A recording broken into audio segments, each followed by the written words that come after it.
Johanna ja Reijo on seekord kavalad. Tere! Mina olen Tavor Nutiklaasist. Johanna, väga meeldiv. Reijo. Nii palju igasuguseid spetsialiste, kui sel nädalal nende majas pole küll varem korraga platsil nähtud. Nutikile puhul on siis tegemist innovaatilise aknakilega.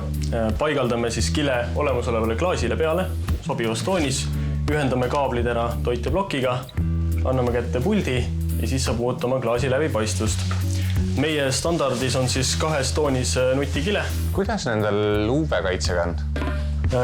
Tõrjub siis 99% UV-kiirgust, läbipaistmatuna 81% infrapunakiirgust ja läbipaistvana 17%. Ja nüüd põhimõtteliselt saab siis puldist vajutusega muuta enda klaasi läbipaistvaks. Oba! Wow. Kuidas seda hooldada? Tavalise fiiberlapiga saab puhastada.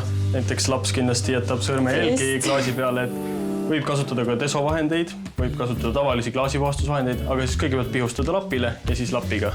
Kui mul oleks näiteks huvi seda nüüd oma mobiiltelefonist juhtida, kas selline lahendus on ka teil olemas?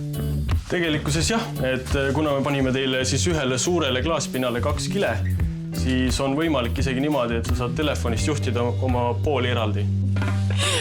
Tšau! Vaat, niimoodi saab naisest privaatsust.